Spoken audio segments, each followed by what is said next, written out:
Howdy y'all, and happy Cinco de Mayo day. I hope everybody's doing well out there so far. You know, the reason why we celebrate Cinco de Mayo is actually because Mexico was an underdog when it came to facing France during the Battle of Puebla on May 5th of 1862. They were outnumbered, but they were led by General Ignacio Zaragoza as they charged into battle and pulled off a surprising victory, which boosted morale, of course symbolizing resilience.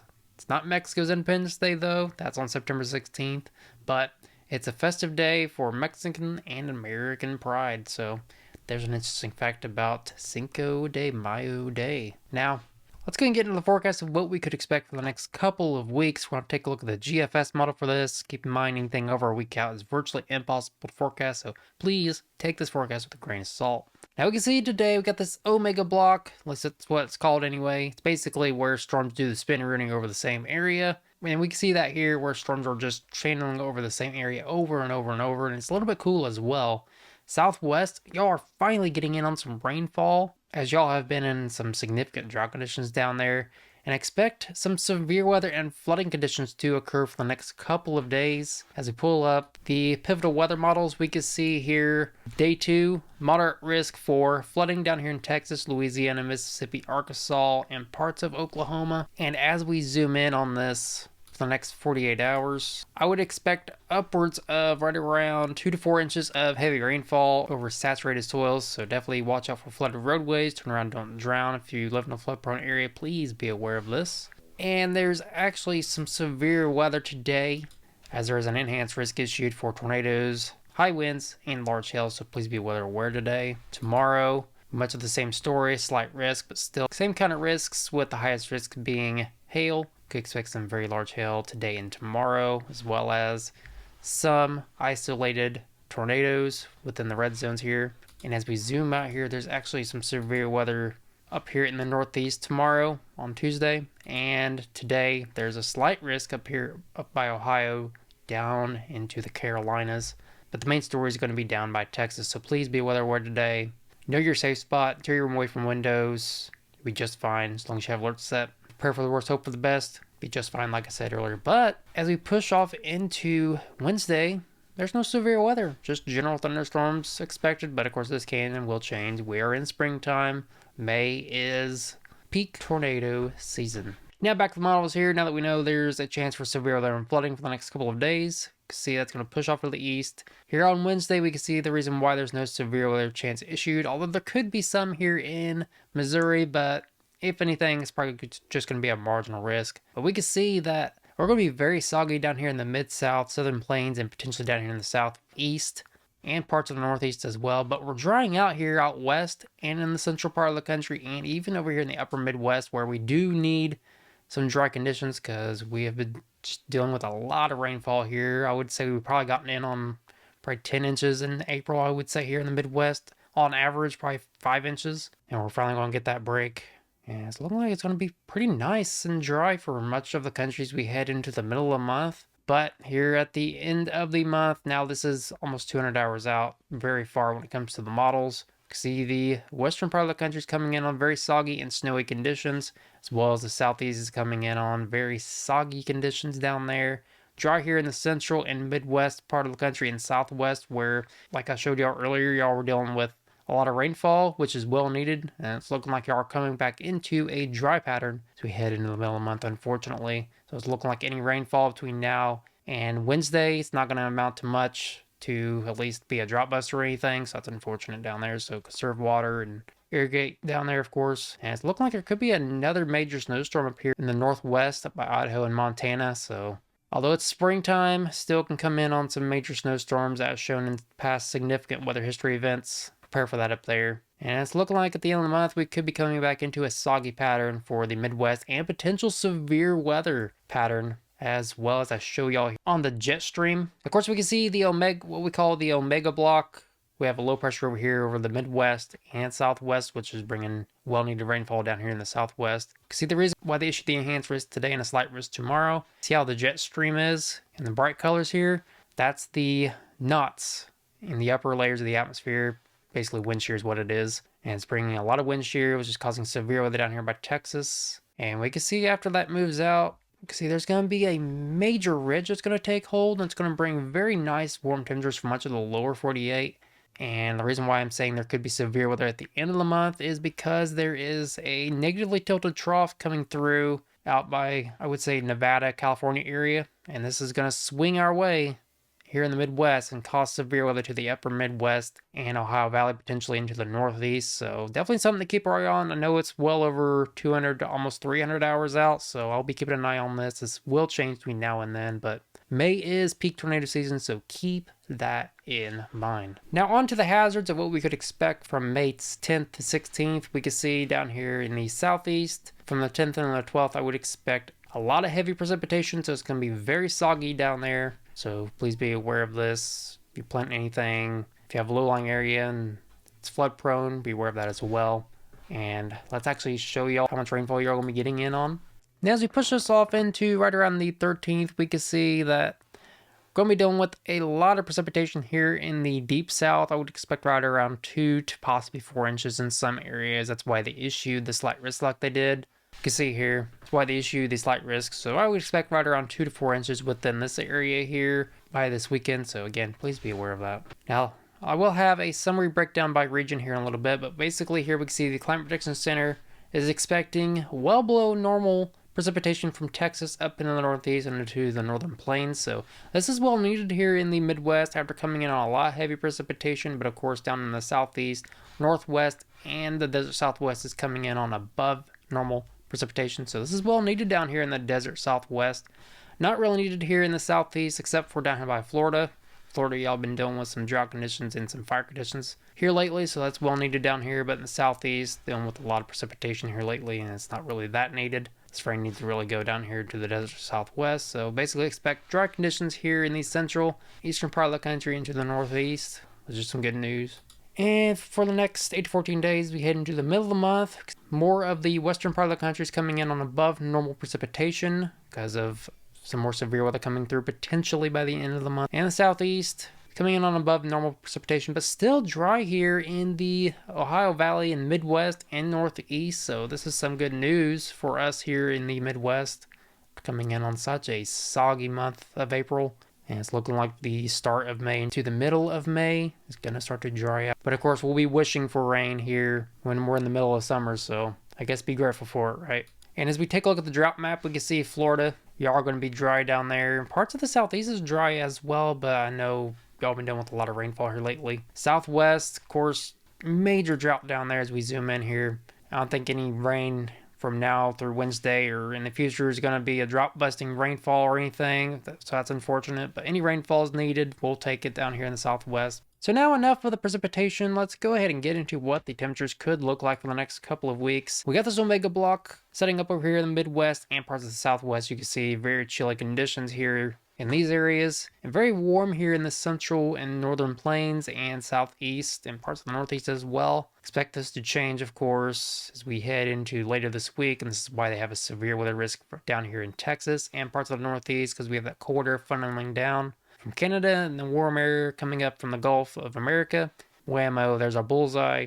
That's the reason why they have the severe weather risk like they do. And of course, we're going to be in this back and forth pattern, but I would expect the beginning parts of May to be a little bit dry and cool over here in the Midwest, Northeast, and parts of the upper Midwest as well. But as I push this forward here, I would expect a drastic warm up as we head into the middle parts of the month. You can see when I was showing y'all a major ridge by the 12th, you can see very, very warm temperatures over much of the lower 48. And usually, as the saying goes, we go from winter to summer, and it's looking like that's going to be the case. We're going to be dealing with some very, very, very warm temperatures here soon, and this could spark some severe weather. You can see some cold air behind this warm air, and that's going to spark some significant severe weather by the end of the month. So it's definitely something to keep our eye on. We can see a cold front could be coming through by the 18th into the 19th time frame. So again, I'll keep y'all informed on that. So basically, sum this up. Expect cool conditions in the short term here in the Midwest and parts of the Northeast. Warm for everybody else, but this ain't gonna last long though. It's sort of winter's last grip before summer takes hold pretty much. It's gonna be warming up drastically as a ridge takes hold by the middle and potentially the end of the month. Now, as we take a look at the experts at the Climate Prediction Center, we can see actually much of the country's coming in on well above average temperatures, definitely up here by the northern plains, Montana, the Dakotas, Nebraska, and Wyoming. Definitely going to be above average. It's going to be nice and warm up there as we head into the middle of the month, but we're going to be a little bit cool down here in the southern half of the country from Texas on over to the Carolinas. So, like I said earlier, could be dealing with a dry and potentially cool conditions here in the Midwest, which is definitely needed. But then as we head into the end of the month, we can see that much of the country's coming in on well above average temperatures, unless you live out here in the West Coast where it's looking like it's going to be a little chilly out there. As I was showing you on the jet stream map earlier, going to be dealing with severe weather by the end of the month where there was a trough setting up here and a ridge over here. So that's going to be resulting in some very chilly conditions by the middle and end of the month, but very warm temperatures, almost summer-like temperatures, are going to be setting up for the rest of the country. So let's go ahead and get into the summary breakdown per region, what we could expect, with some planning tips and fun facts as well. Now, the main expectation in the Northeast is I would expect it to be warm with minimal rain, so expect drier conditions, especially in Pennsylvania and New Jersey. Early May, above normal temps, near normal rain. Mid-May, still above normal temps and near normal rain, but staying drier. Fun fact, Mount Washington up in the northeast by New Hampshire holds the record for the fastest surface wind gust ever recorded at right around 231 mile an hour in 1934. Now, some planting tips for you. I would just plant cool season crops like lettuce, spinach, and peas, which would thrive now. Start warmer season crops like tomatoes and peppers indoors, and then transplant them mid-May. Because of frost reasons, there's a low risk for frost by early May in most areas, but the northern part of the Northeast could still see some frost, so check forecasts for that, of course. It'd be a good time to plant cooler crops, but hold off on those warmer season crops like corn and peas and all that. And make sure to have some mulch beds to retain moisture, especially in dry areas like Pennsylvania and New Jersey. The Midwest, I would expect warm and wet in the long term.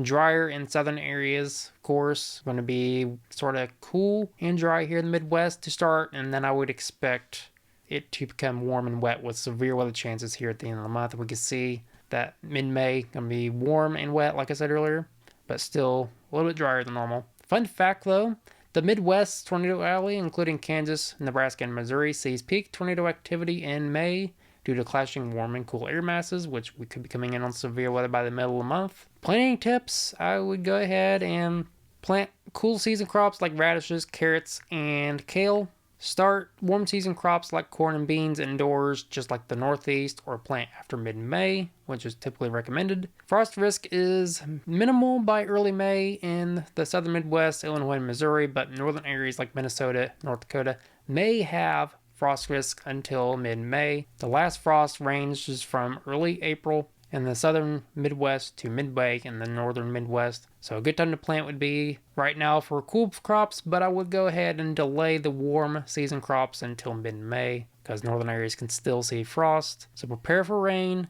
in North Dakota, South Dakota, and Nebraska by ensuring good drainage. Use raised beds if possible, and we have raised beds here at our garden. We have those garden boxes out back because the soil here kind of sucks. There's some planting tips and what to expect here in the Northeast and Midwest. Now, what about the Southeast?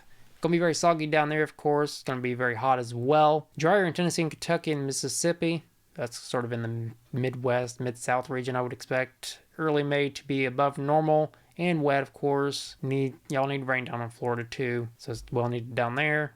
Mid-May, I would expect it to be hot, wet. So basically sum up, early and mid-May, I would expect it to be very hot and very wet in the Southeast.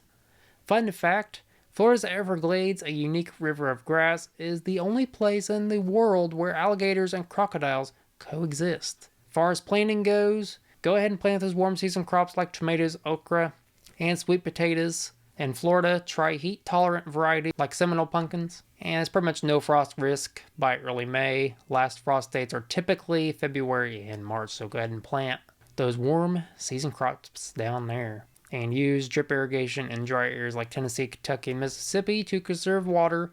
Mulch heavily in wetter areas to prevent soil erosion. Mid-South, Arkansas, Louisiana, Oklahoma, and Texas.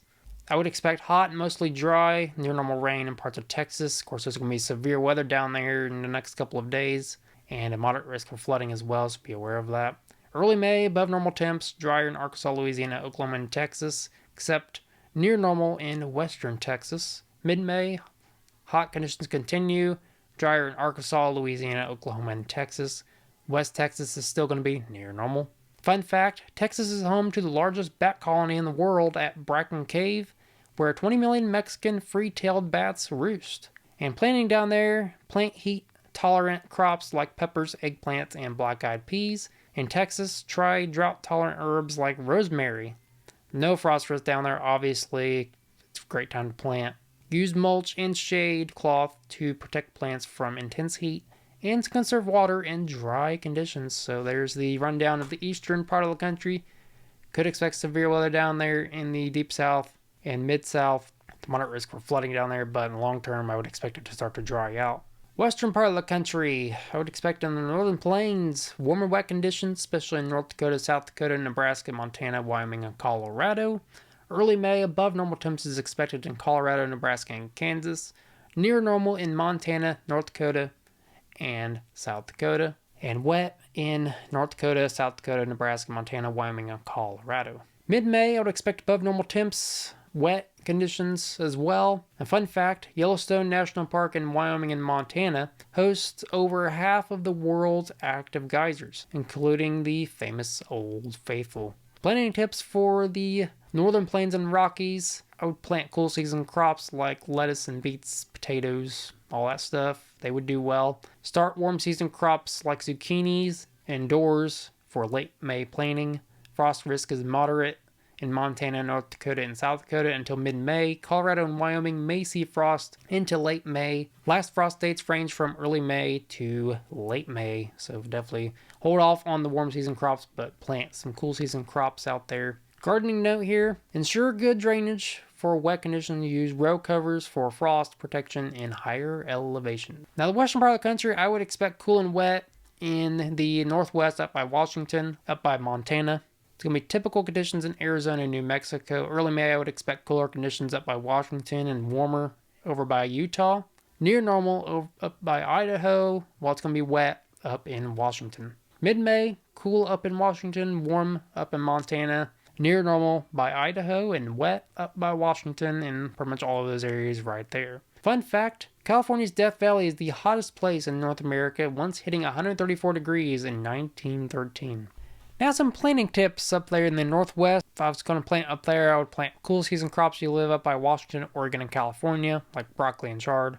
In the mountainous to desert Southwest states, I would plant warm season crops like squash and chilies, especially in Arizona and New Mexico. There's a low frost risk in California, Oregon, and Washington by early May. Utah, Colorado, and Idaho may have frost until mid-May. Arizona and New Mexico, there's no frost down there, of course. Last frost dates range from March in California to mid-May in Utah. So yeah, it's a good time to plant cool season crops up in the northwest by Washington and warm season crops in the desert southwest, but delay warm season crops if you live in the mountain states like Utah, Colorado, and Idaho. So use rain barrels in wet areas to capture runoff, irrigate efficiently in drier areas like New Mexico and Arizona. So if you stayed this far in the video, I'd like to thank y'all. I'm going to do something a little different here. Y'all may have noticed on X and Facebook, I've been posting about the weather for some sporting events and predictions with that as well. So I'm going to keep on doing this if y'all enjoy it. So here's what to expect if you're going to be heading to any sporting events this week. Starting off with Monday Night Raw tonight up in Nebraska. I would expect it to be in the upper 70s today. Lows are going to be in the 50s. It's going to be sunny all day with hardly a chance of rain, so it's going to be good out there. So I'd bundle up tonight. It's going to be a little chilly out there. Expect a lot of segments. Lead off to Backlash this weekend. SmackDown, heading out on Friday night in Dayton, Ohio. I would expect it to be in the upper 60s to low 40s, so bundle up. It's going to be nice and sunny and dry.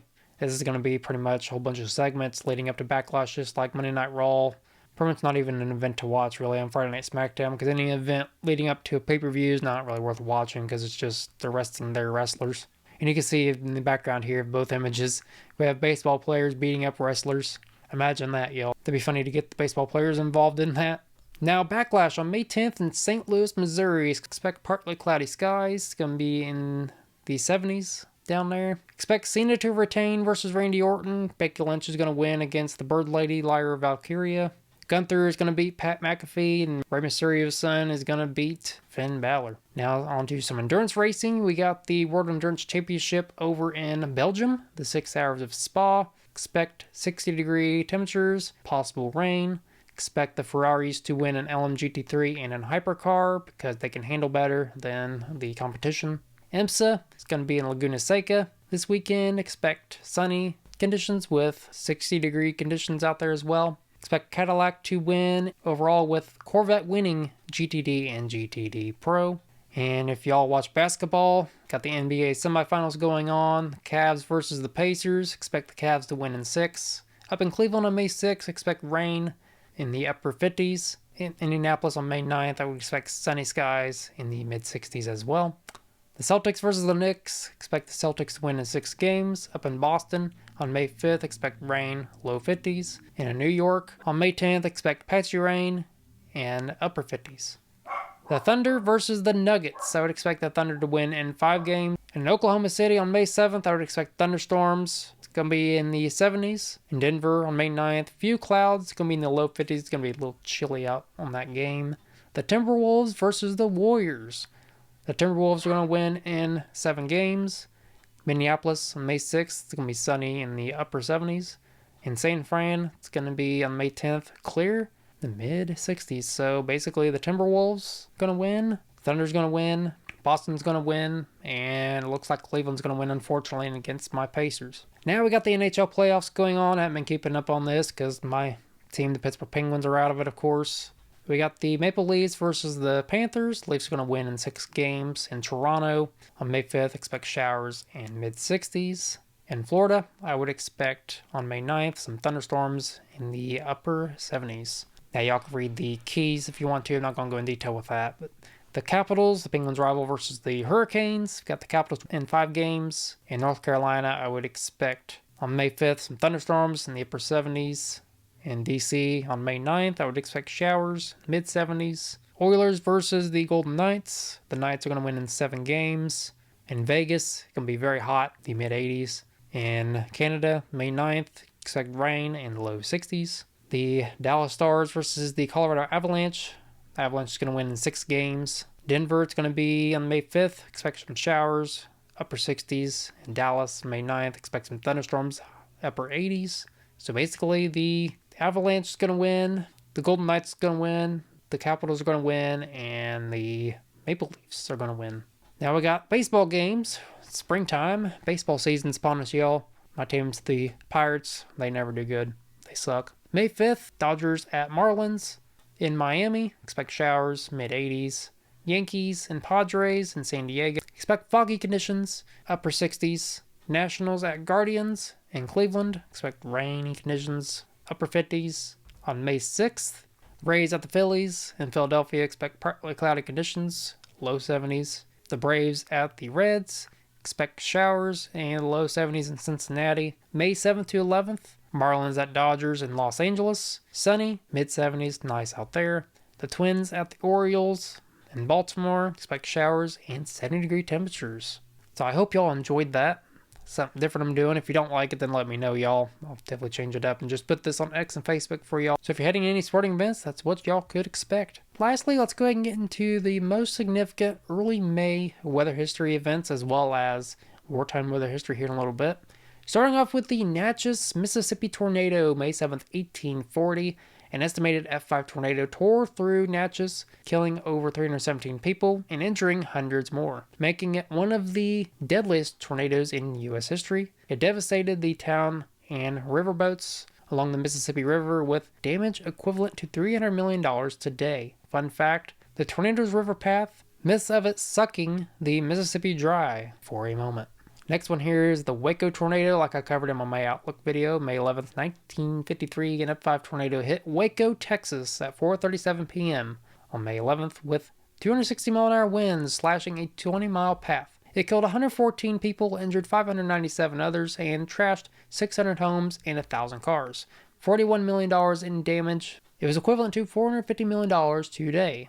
It was a humid 85-degree day and a rare upper level low, unleashed as one of May's deadliest tornadoes in history, flattening downtown. Fun fact, a brick building's clock froze at 4:37. Locals left it as a tornado time tribute. Now we had the Dallas-Fort Worth hailstorm and tornado outbreak that occurred on May 5th of 1995. A massive severe weather event hit North Texas, producing softball-sized hail up to 4 inches in diameter and multiple tornadoes, including an F3 in Tarrant County. Damages exceeded $2 billion in 1995, with over 100,000 homes and businesses hit. Flash flooding from heavy rain added to the chaos. Fun fact, this was one of the costliest hailstorms in the U.S. history, sparking major insurance reform in Texas. As we all know, insurance is crazy expensive nowadays, and it just keeps on going up for just no reason. Now we have the Midwest tornado outbreak, May 4th through 10th of 2003. A record 401 tornadoes hit 19 states from May 4th through 10th of 2003, 84 on May 4th alone. An F4 in Kansas City, Missouri killed 19, part of $4.5 billion in damage, $7 billion today, to 50,000 homes. It was warm, 80-degree air, and 140-mile-an-hour winds with a jet stream, which caused this whole event. May's costliest weather event ever. Fun fact, a Missouri man's truck flew 1,000 feet, but landed upright. He drove it home, calling it the luckiest rig around. So there's the May 4th through 10th tornado outbreak. And let's get into some wartime weather history. We don't have any Revolutionary War events to talk about, but most likely will in the next video. We have the Civil War from May 5th to 7th, 1864, the Battle of the Wilderness in Virginia. During the Battle of the Wilderness, May 5th to 7th, 1864, dense fog and intermittent rain impacted Union and Confederate forces in Virginia's thick forests. Fog reduced visibility, complicating troop movements, and leading to chaotic close-quarter combat. Rain on May 6th to 7th turned the ground muddy, hindering artillery and cavalry. Fog and rain exacerbated the battle's confusion, contributing to high casualties, the Union being at 17,500 and Confederate being at 11,400. Mud slowed Union General Grant's advance, but he pressed on, unlike prior campaigns. Fun fact, soldiers reported firing blindly through fog, with some units accidentally shooting allies in the haunted wilderness. Now the next Civil War event, May 8th through 12th of 1864, the lead up to Spotsylvania Courthouse. Following the wilderness, heavy rain from May 8th to 12th bogged down Union and Confederate armies, marching towards Spotsylvania Courthouse. Muddy roads slowed Grant's pursuit of Lee's forces,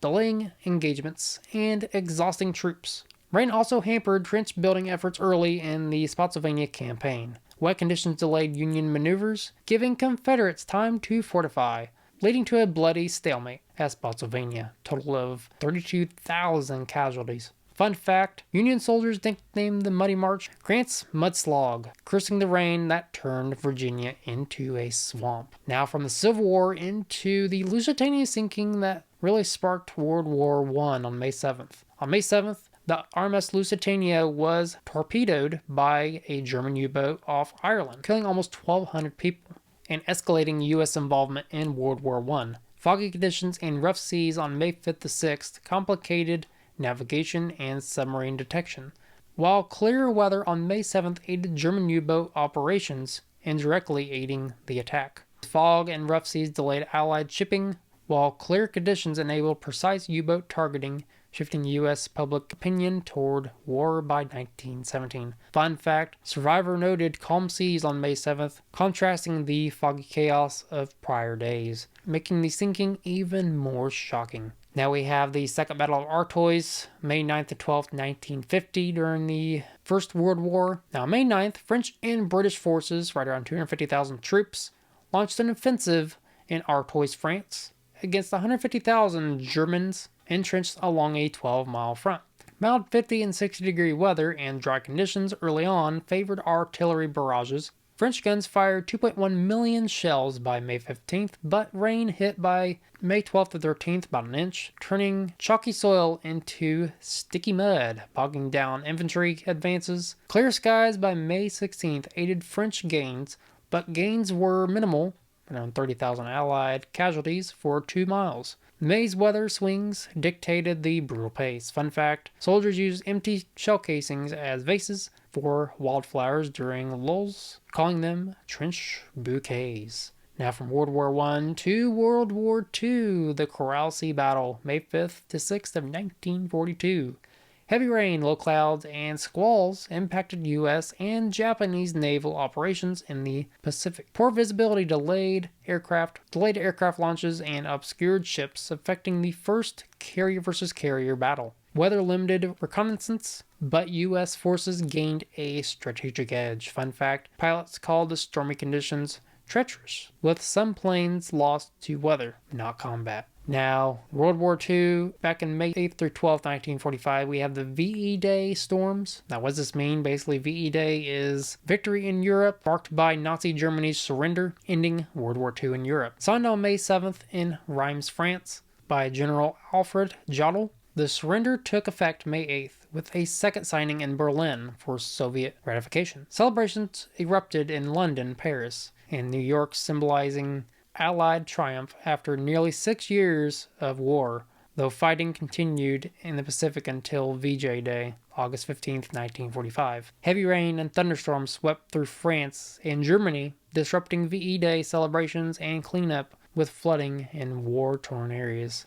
Wet conditions also slowed down post-war logistics, delaying troop deployments. A fun fact about this is, Londoners danced in the rain in Trafalgar Square, turning storms into a symbol of resilience. So hopefully y'all enjoyed those segments on early May significant weather history, as well as wartime weather history and weather predictions for sporting events. If you're heading out to any sporting events, let me know if y'all like that.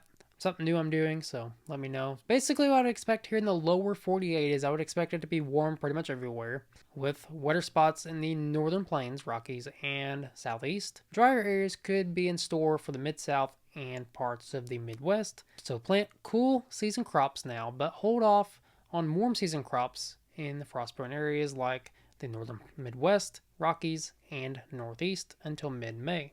Check local forecast, y'all, for updates and get those gardens ready, y'all. Hopefully y'all enjoyed today's little weather forecast. If you did, make sure you like, comment, and subscribe. I appreciate all y'all for watching. Have a great day, y'all. Till next time, never stop forecasting.